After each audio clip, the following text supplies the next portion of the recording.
This is the time set aside for CR 2020-7621. It's State of Idaho versus Kristopher Darrel Lloyd Griffey, who joins us in person with Counsel Wixom, and Mr. Spencer is representing the state. And as I indicated, we're set for sentencing today.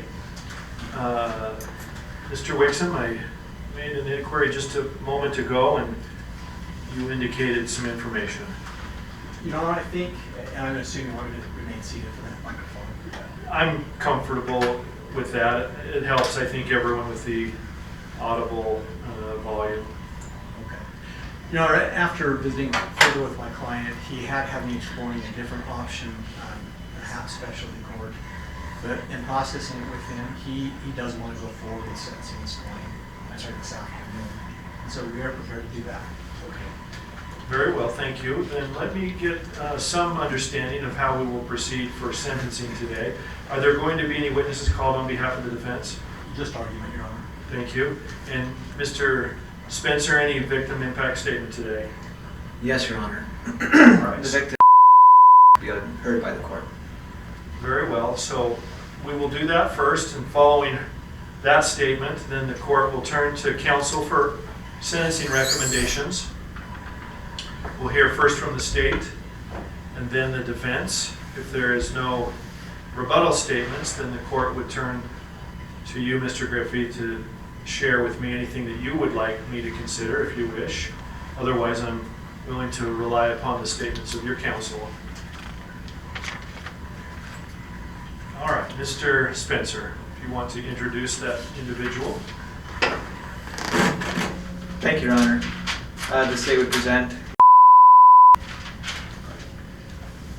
You'll come forward, and typically we would have those making statements or arguing to stand, but because of the screens and everything that you see, I would prefer you sit and pull that microphone close.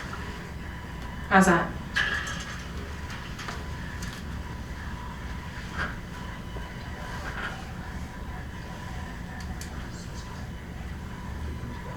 Okay.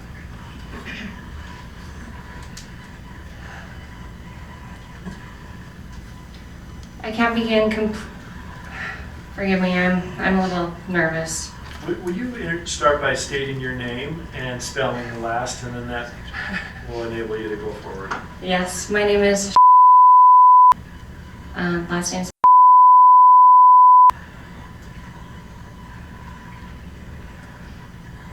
I can't express completely how mine and my son's lives have been adversely affected by this incident with Kristopher, but I will do my best to be as honest and thorough as I can. When I started dating Kristopher, I was doing considerably better with life in general than I had been for years.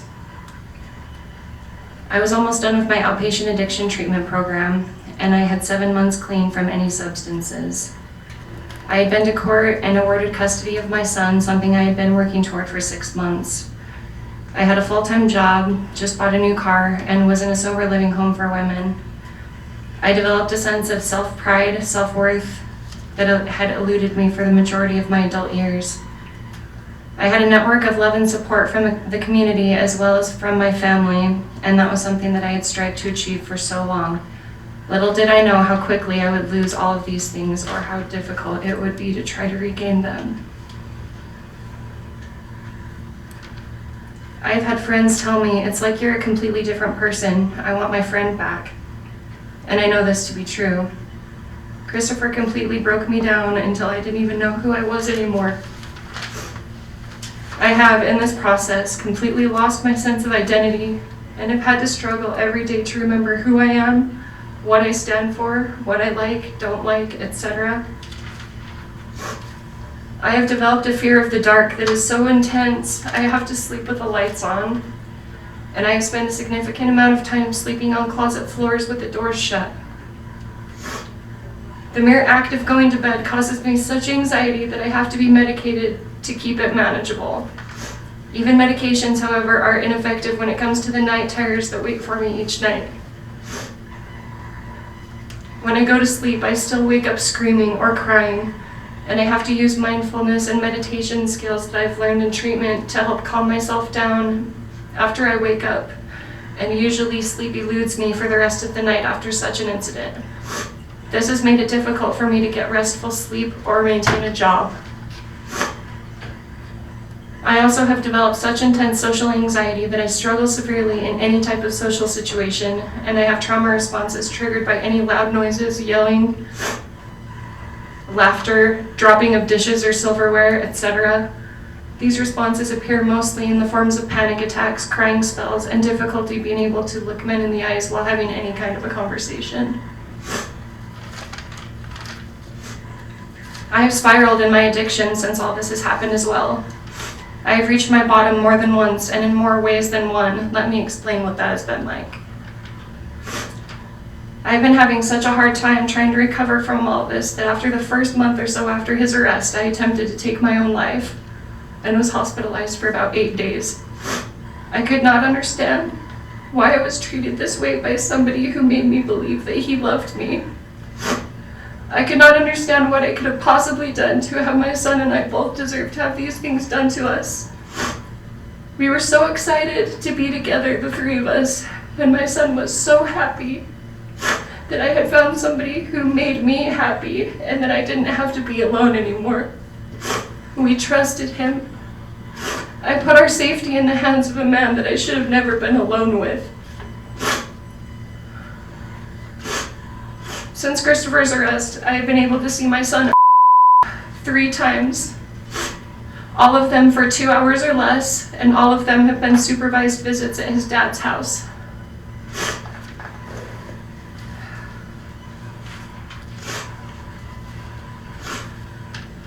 Though I am extremely grateful to have had these visits, and I am blessed to have my son and I both still be alive, my time in relationship with have suffered greatly, and the ways it has affected us individually as all of our relationships and our interactions with others.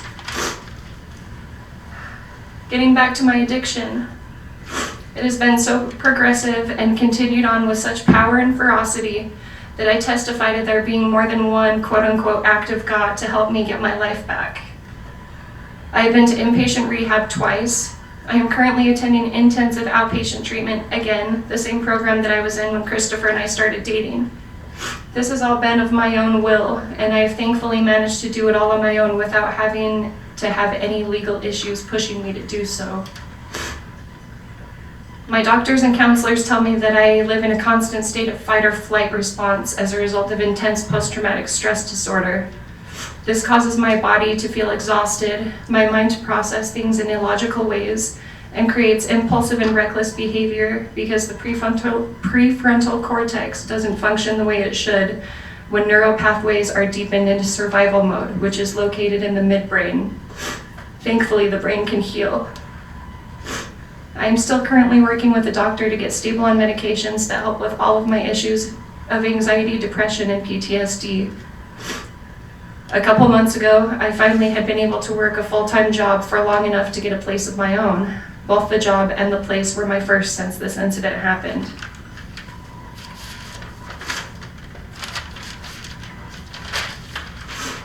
I paid a lot of money to get into this place and to furnish it.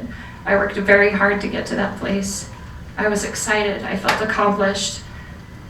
I stayed there for maybe 3 nights, an entire month before I moved out. I couldn't be alone. I was and still am afraid to be alone. I can't sleep if I know nobody else is there with me, and I have to constantly check doors and windows to make sure that they're locked.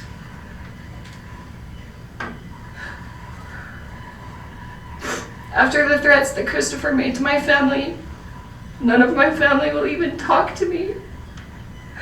The support system that I worked so hard for with my family, that I finally had, has been gone ever since. Not only do they not talk to me, but they've also moved away from their previous residences and changed their phone numbers or blocked my phone number so that I have absolutely no contact with anyone. I've been blacklisted and disowned by everyone that I love, everyone who really knows me.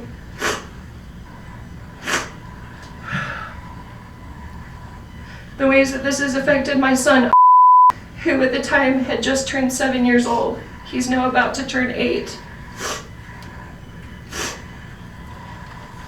Then, only in the 1st grade, he was getting detention and held after school for emotional outbursts and overturning a desk in his class because he didn't want to do his work. When he would get frustrated or angry, he'd hit other kids, and when asked why, he said, "Chris said that's how to be a man."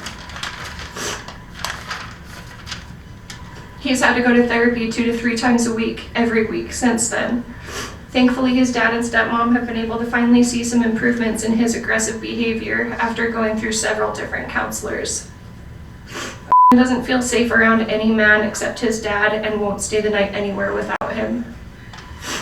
He too has had intense depression and anxiety issues.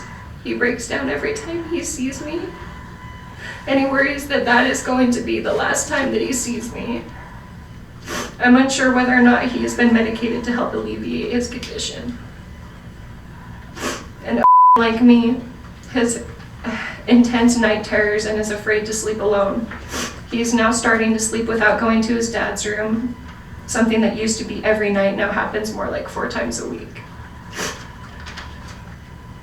I hope that no other family has to endure anything like we have had to. Kristopher Griffey has completely destroyed my life. I pray to God that no other woman, child, mother, daughter, sister, brother, son, or father has to endure the pain and suffering that we have. There has been one thing that has been ongoing since this all happened, however, that I can say turned out to be positive. I have learned how to fight. How to put all of my faith, all of my trust, all my fear, everything I have inside of me, and fight for my life, a life worth living. How to find a way when there is no way.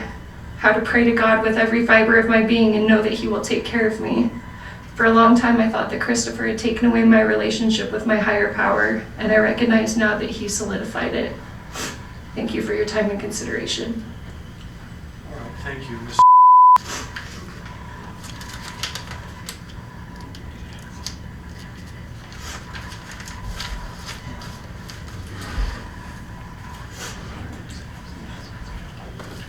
All right, if the state would present its sentencing recommendation.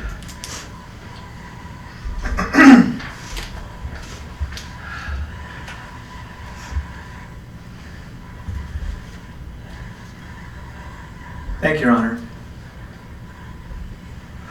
In this case, the PSI recommends prison. The state recommends prison. Specific recommendation I think I'm going to put out first. On the strangulation, the state's going to ask for a 12-year sentence with 2 years fixed. On the domestic battery, the state's going to ask for a 10-year sentence, 2 years fixed. We'll ask that these sentences be run concurrently and concurrent to the unsatisfied balance of the Bonneville County case.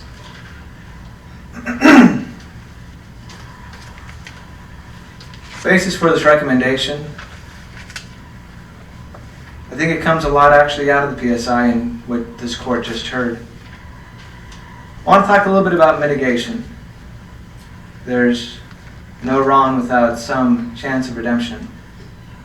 Mr. Griffey took some accountability for his actions when he entered a guilty plea with an allocution.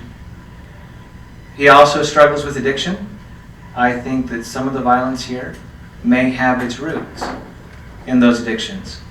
And he recognizes that he struggles with addiction. Throughout the PSI, he seems to be very focused on his step 4, getting through step 4 of the 12 steps. Well, I know what step 4 is. It's that we make a searching and fearless moral inventory of ourselves. And Your Honor, based on the rest of the PSI as I read it, I'm not sure that he's succeeding at that. While he pleaded guilty, and he does deserve some credit for that, throughout the PSI he continues to minimize his behavior. And you can read page after page, he blames the victim. Working with Tom Tuller and others in his field, I've learned in the last couple of years there is a continuum of domestic violence.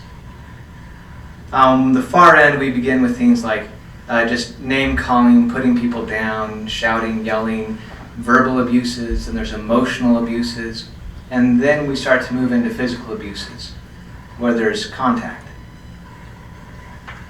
And then the contact is with ball of fists, and then we're leaving marks, and then we're moving into things like attempted strangulation, and then we're seeing things like stalking, and then people are dying. Well, he's on one end of the spectrum, and it's not the end with any of the name calling. And it's not the end anymore with the emotional abuse, which I think the victim statement makes clear is occurring here. These are intentional acts, and they are violent acts. He caused serious physical harm to Miss, and she didn't go into that. Her focus was on the emotional harm she's had. And I'm not going to go through everything that she said again, but I want to focus a little bit on some of the emotional harm, not just to her, but to her son. As I watched this kid's forensic interview, it just struck me. He talked about how Chris is standing up for my mom, Chris was standing up for my mom, Chris was standing up for my mom. And Shane finally got out of him, what do you mean when you say that? And he meant he was hitting her. And he was knocking her down. And he was causing her that kind of actual physical harm. He was teaching the kid that that is what it meant to stand up for somebody. He taught the boy that violence was the only way he could be a man. And he told the boy, tell your mom goodbye, because you will never see her again. And you can see that's had a lasting impact. Mr. Griffey has a significant criminal history. If I counted correctly, I believe there are 7 prior felony convictions, and his most recent conviction is for a similar act of domestic violence.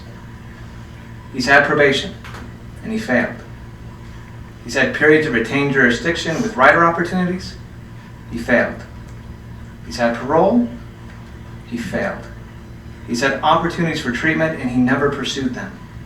Your Honor, at this point, incarceration is the sentence that he deserves, and it is the sentence merited by this case, by this crime, and by his criminal history.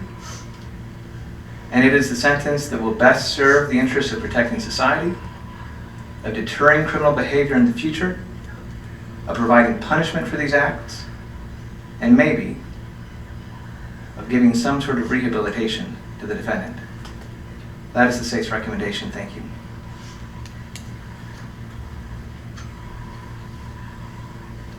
Thank you. Mr. Wixom, what's the defense's recommendation? Certainly, Your Honor. We're asking that the court consider giving my client a year fixed in prison as opposed to 2 years that the state is asking for. I'm sorry. Certainly. As opposed to the 2 years that the state is asking for. We feel there are a number of reasons why the court should give that serious consideration. And I guess I want to begin my comments, Judge. I certainly recognize, and I believe my client does, and understand that we're here today for you to consider what consequence he should have for what he's admitted to. And we understand that full well. At the risk of having the court perceive this as some kind of deflection, I'm not. But I think we need to get into some of the issues surrounding the victim here and her credibility. I respect the state's position. They're coming at their position, apparently taking at face value all the things that the victim said about this incident. I would remind the court that at a preliminary hearing, one of the counts for attempted strangulation was dismissed for a credibility reason. I would let the court know, because this court didn't preside over the preliminary hearing, that the victim in this case admitted that during the 3 or 4 days surrounding this incident, my client, she was actively using methamphetamine. She's told you today, she came in here and told you that she had a number of months clean, and my kudos to her for any efforts at sobriety, but she had some serious clean time before she got together with Mr. Griffey. What that tells the court, and I'm going to draw my point quickly here, she had a serious addiction problem before she ever got together with Mr. Griffey. Her sister, who testified in her behalf at the preliminary hearing, indicated it had been approximately 6 months since she'd had any contact with the victim because of the drug-related issues. Now, I'm sensitive to what the victim says. Drugs are horrible for everybody. This situation with my client is not good or healthy for her, and I recognize that. But she comes today, she makes a statement, and the state builds upon that, talking about the impact this has had on her with at least 2 regards. One is she can't see her son anymore because of 2-hour supervised visits, and her family won't talk to her. For Your Honor, I would suggest to this court that that's largely due to her lifelong history of years of addiction, which was freely admitted at the preliminary hearing. Now, that's not justification. People using drugs should not hurt each other, they should not fight, and that is not what you're hearing from me. But what I am arguing to you is when she comes in with a powerful statement, and she did, and the state can draw upon that to make a powerful argument, which they did. That information is coming to you under the haze of somebody who had the haze of 3 or 4 days of active meth use, that they were perceiving these events, they're recalling these events, and now, while suffering the consequences of their addiction, she can't see her son and her family doesn't want anything to do with her. It's very easy to see how her perspective against my client can be very skewed and impacted. And I think the court needs to weigh that and consider that when you consider the power with which that statement was just made, or the state's argument was made. And I'll leave this point in just a few more comments. Judge, with respect to her credibility, she told the police when she was interviewed during this happened that she got some injuries from a bar fight. She'd gone into the doctor at one point, told the doctor it was from a bar fight. There was another time she went into the doctor a week or 2 before the police were involved. She had some injuries. She told them, as I recall correctly, that injury came from a longboard or some other incident. She talked about how she's been into the ER multiple times because of my client. When I got the records, one of them was for a female type issue she was having. It had nothing to do with any kind of potential violence. So, Your Honor, she does have some credibility issues. Now, leaving her personal credibility aside, another thing I think is going to impact this court, and probably why the state is so tied into this case, is the way this came to light. This case came about because the victim was at the dollar store and passed a note to a clerk saying something to the effect of, "Call the police, my life is in danger." Well, the victim, a prelim, admitted she simply asked the clerk to have the police come to her house. My client was out in the parking lot in the car.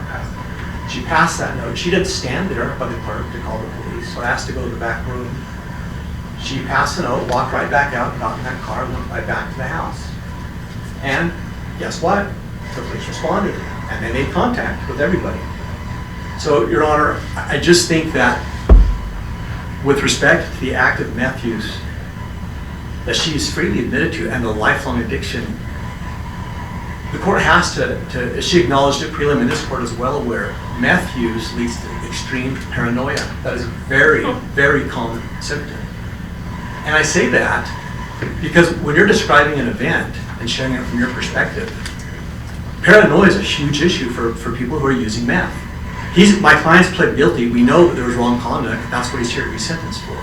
But you have to weigh all of these things that have been argued to you by the victim, the state, and us. And I would simply suggest that at least a portion of her strong emotional feelings about this that she shared with you, that the state derives from that, is very reasonably attributable to her active meth use. You cannot use meth every day for 3 or 4 days and not have your perspective skewed, not likely be experiencing serious paranoia.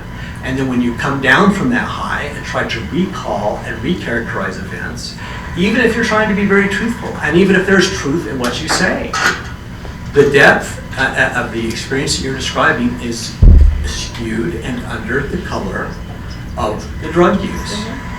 And so, Judge, I just ask that you consider that. My client's record is what it is. He's not going to try to convince you that he doesn't have the record that he does. But he has been in custody now since August. The quick count is something like 10 months that he served for this. If you followed his recommendation and his request, he'd have a full year.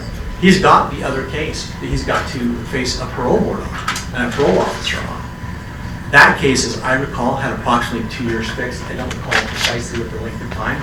He's optimistic that he might be able to have that resolved sooner, but with less than 2 years. So, Judge, we're asking the court to consider that. That gives him accountability. He'll stay incarcerated, which he has been since the day of this incident, until he gets in front of a parole board and makes a parole board happy.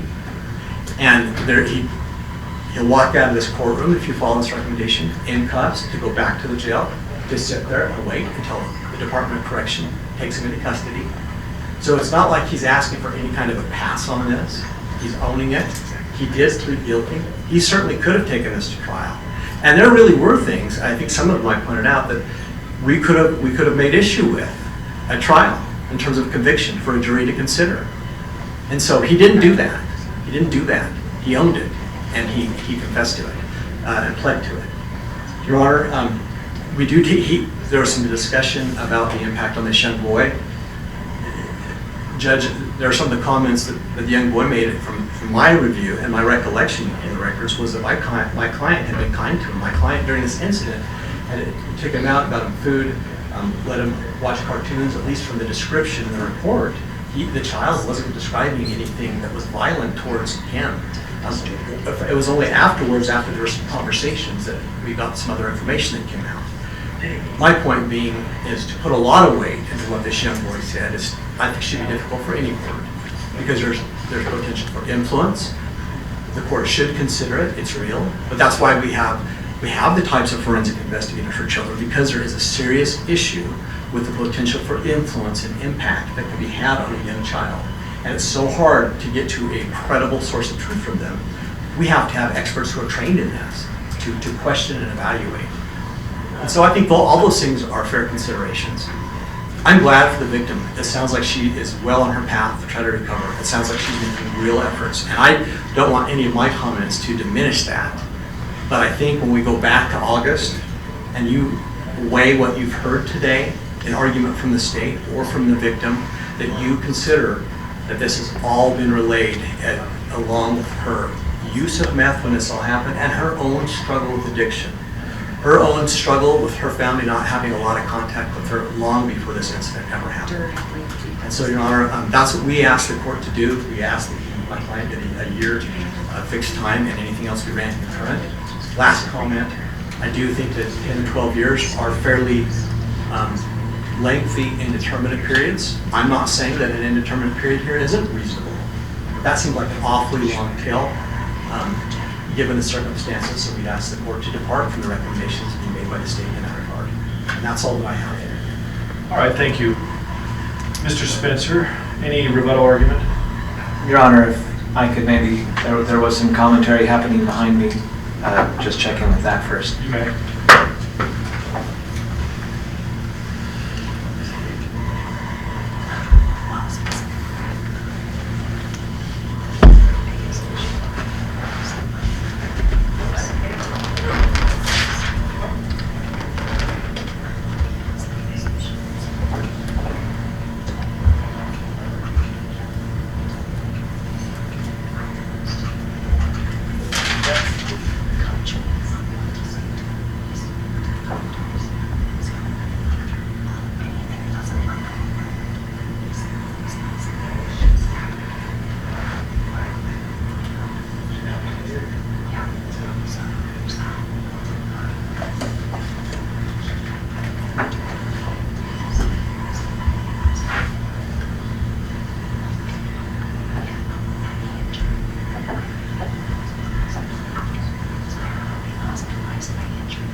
think I'm safe saying that the victim disputes some of the implications that have been raised.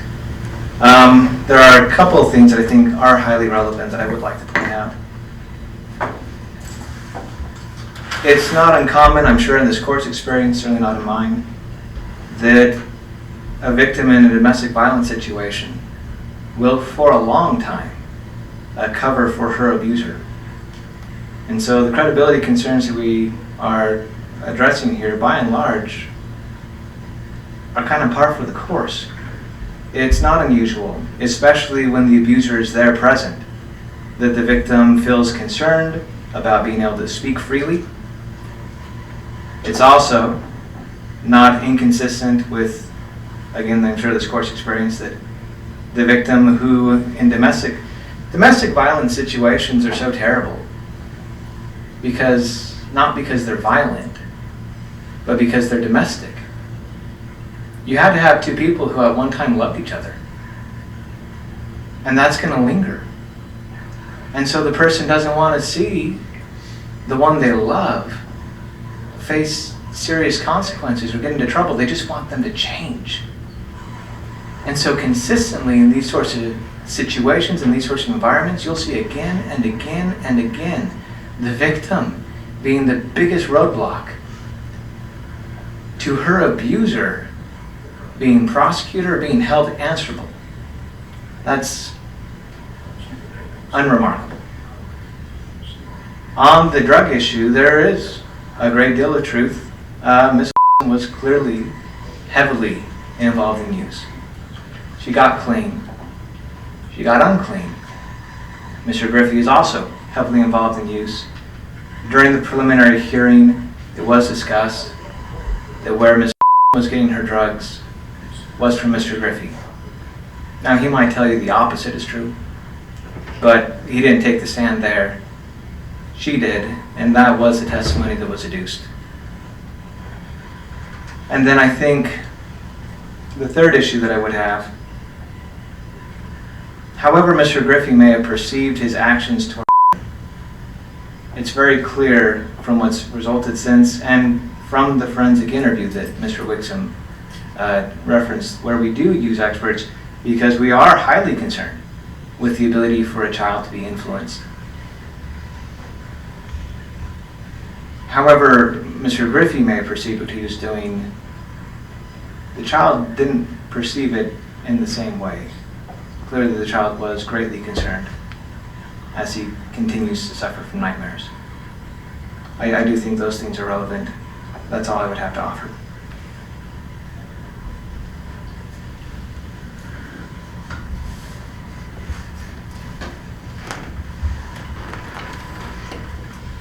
All right, Mr. Griffey, the court and you have heard defense counsel and the state's counsel issue their recommendations. Would you be interested in making any statements at this time? Yes, please, Your Honor. All right, you may do so. Just sitting here and listening to this, I've gone through this court thing for quite a long time. Since I was a kid. And I grew up an abused kid. And so I know what that effect is.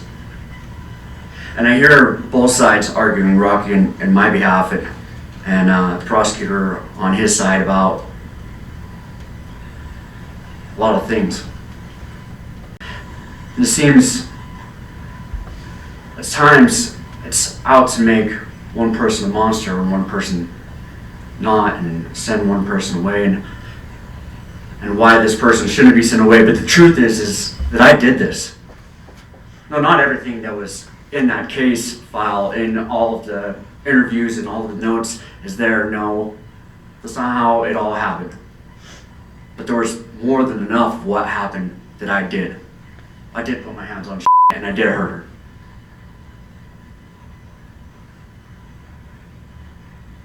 The things that I'm charged for, attempted strangulation, and the domestic violence with serious bodily injury, I hold on my shoulders because those are my actions. Those are not his actions. In my last court case with the attempted strangulation, had years of me and her going through it, and there were still parts in my head that were frustrated. The cops, at her, at this and that. And there was all these excuses, but I moved up here as per my parole plan to get away from my unhealthy people and to do something different. Now, whether was a healthy or an unhealthy person, she was a person that was a part of my life before and here. And what I did was I did the same thing when I moved up here that I did last time. Now, my PSI talks about me. He said blaming. There was no part I seen in there that said me blaming anybody because I was never asked about my victim. My 4-step is about taking accountability for the first time ever. I did a ruthless 4-step.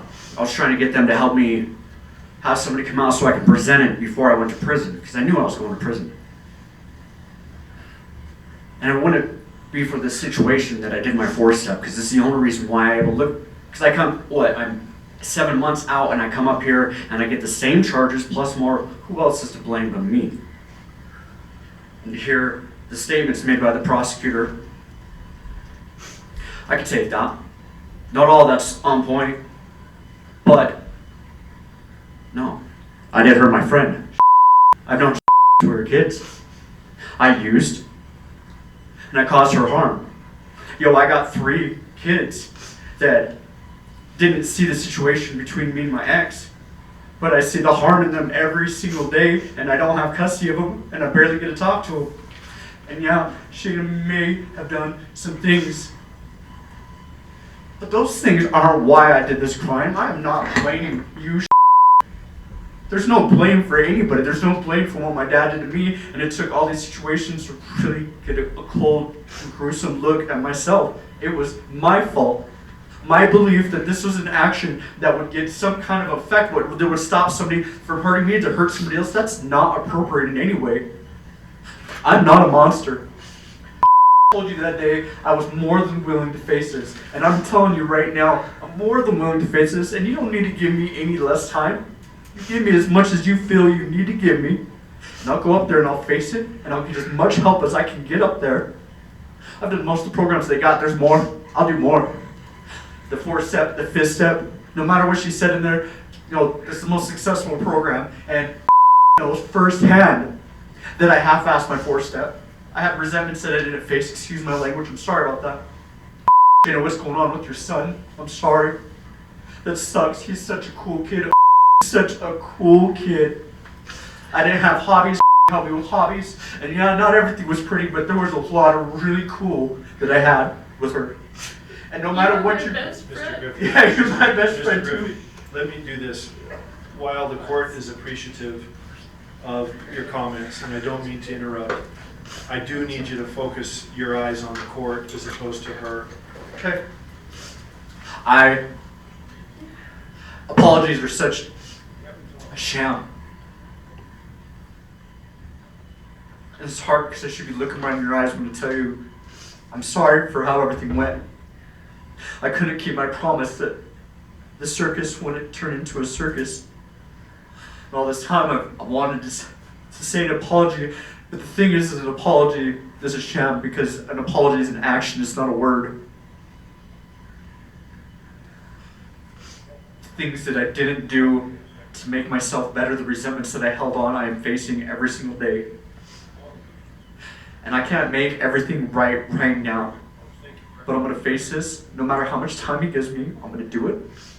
And I pray for you every single day. And I'm going to do everything I can to make this right. Despite what my attorney says, there's no justification. It doesn't matter what she said or what really happened. The fact is that I did these actions. I'm responsible for my actions. I made a choice. And at the time, I thought I was in my right mind. But using is never an in my right mind thing.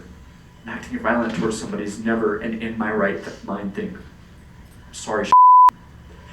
And that will be followed by intense, very difficult, and hard-fought actions to change my life and change who I am.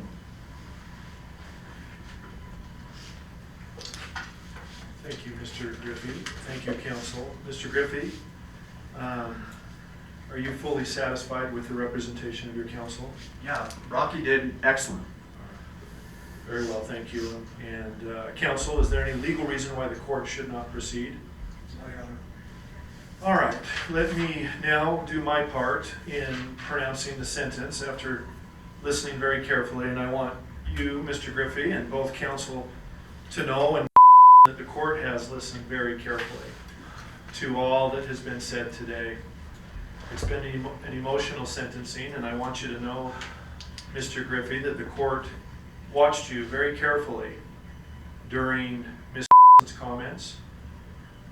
I watched you very carefully during the state's recommendation. I watched you very carefully during your attorney's recommendations, and then I heard from you. And it's a heavy thing upon your shoulders. I sense that from your comments, and obviously you have demonstrated that by the tears that came as you began speaking about your own children, and as you attempted to make those statements of apology. I wanted you to focus on the court to avoid what began to take place, which is a response from Ms. So I hope you understand why I directed you back to me. Those comments that you made, however, I think were beneficial, both from the court's perspective and also hopefully for Ms. to hear those words as well.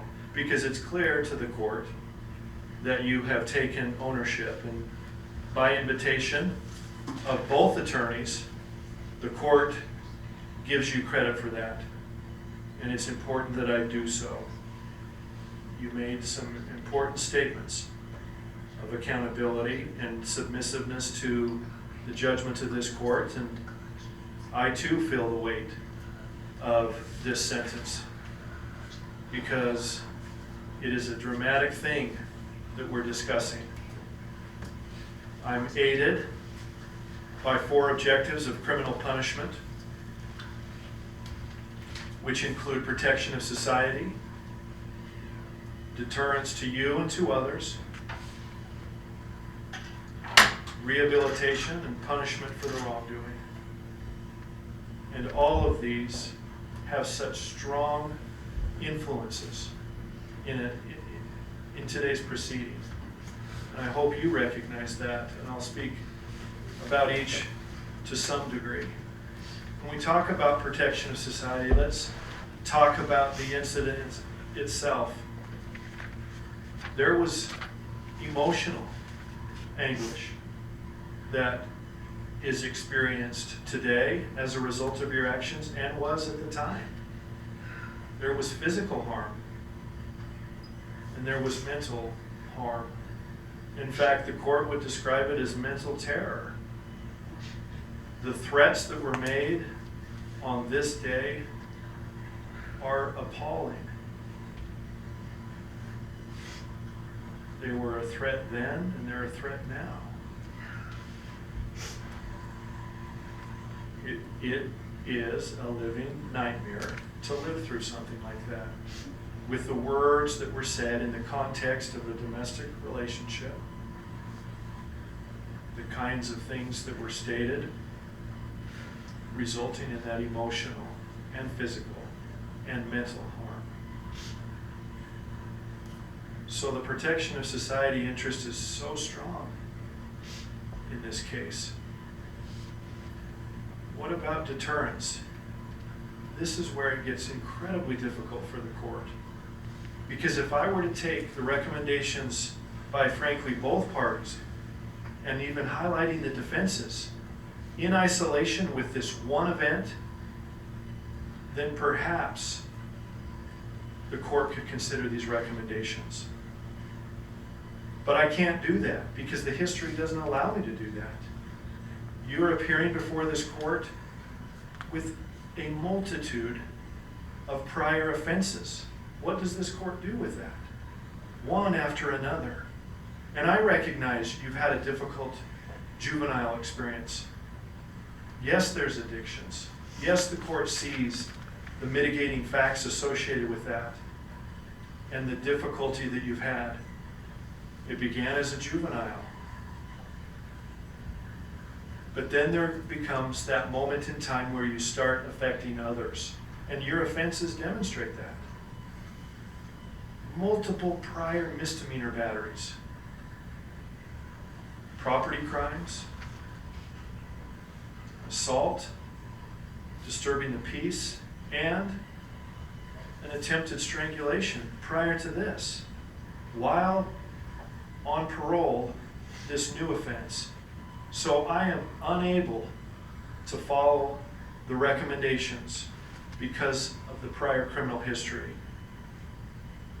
You've received a 2-year prison sentence in the past, and then a 3-year prison sentence.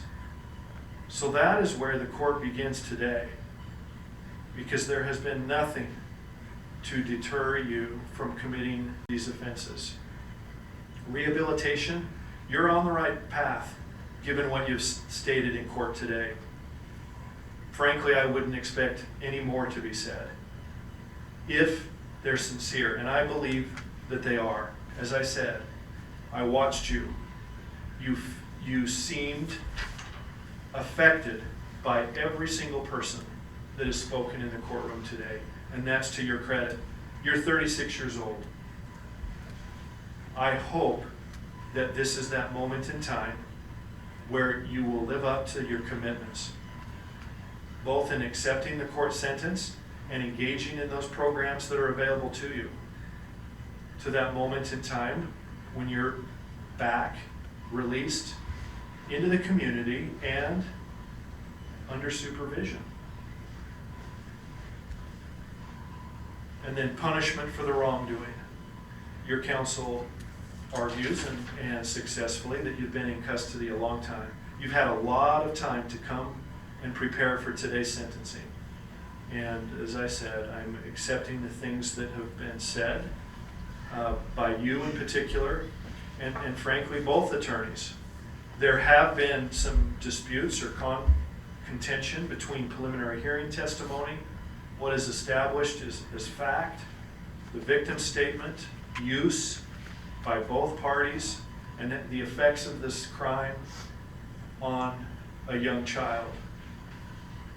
I hope that my comments today are understood, not by you only, but by everyone, that this is a heavy burden because of an extremely terrorizing event.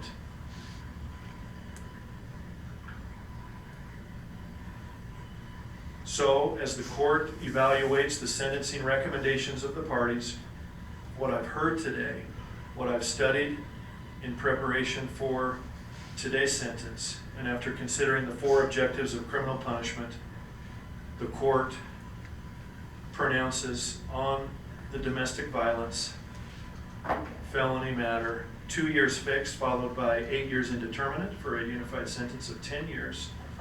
On the attempted strangulation, 3 years determinate for with 10 years of indeterminate time for a unified sentence of 13 years to run concurrently both with one another on this matter and the matter to which you're on parole.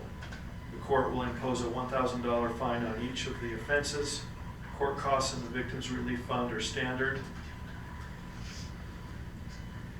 And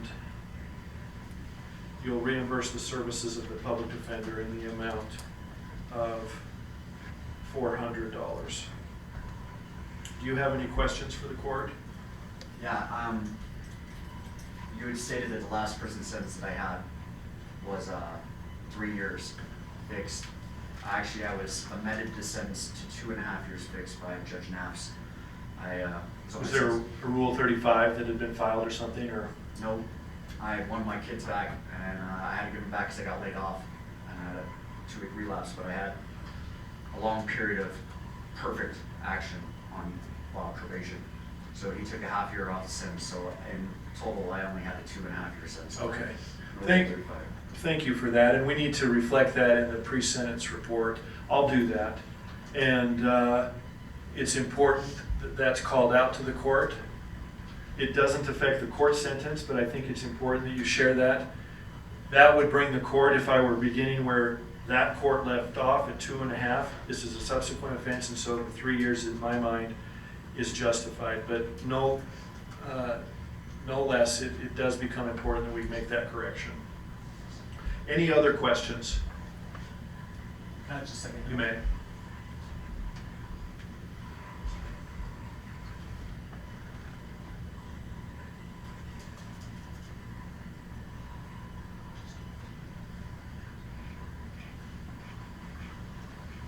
He is making one request, and I don't think this is anything we addressed with the state or with the victim today, but he's wondering if the court would be willing to modify the NCO to allow him to exchange letters if the victim is not opposed to that. I will invite the state to present that, and I'd like to make amends, and 2 years, maybe with a couple letters, that's what she's going through is understanding. We can make it right. Mr. Spencer, do you want to approach Ms. about that before the court makes its decision? Sure.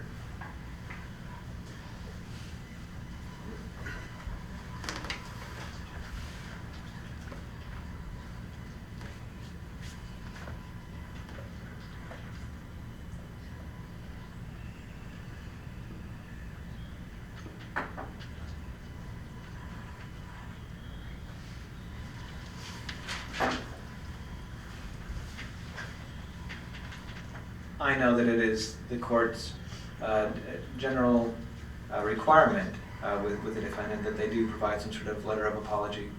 It would be better for the victim at this time if we could maybe put that off for a couple of years and revisit this. She would like the NCO to remain in place for some time afterward. And as your counsel will describe, Mr. Griffey, the court can be approached at any time during the court's jurisdiction about such a thing, and that's how we'll proceed, okay? All right, anything else? Not from the defense, Your Honor. From the state, we would ask that restitution be left open for 30 days. I don't know that there's going to be anything filed, but we haven't been able to have as much contact with the victim as we had hoped and haven't been able to put together those forms yet.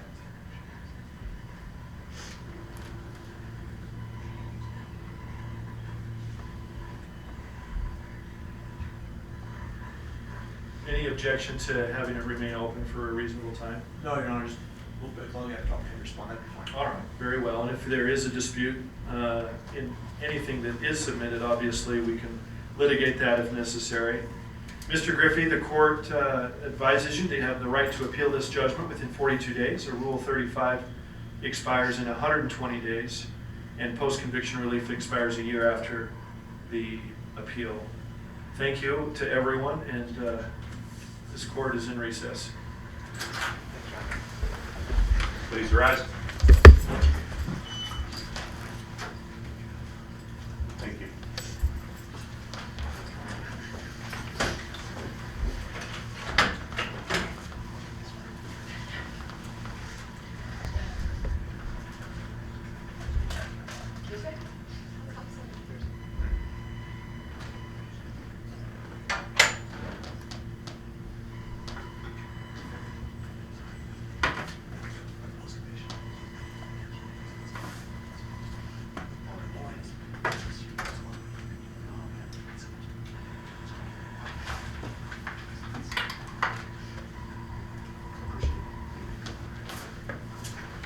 Rocky, real quick, can I just double check that his other case number, Yeah. the Bannock, do you have it? Yeah.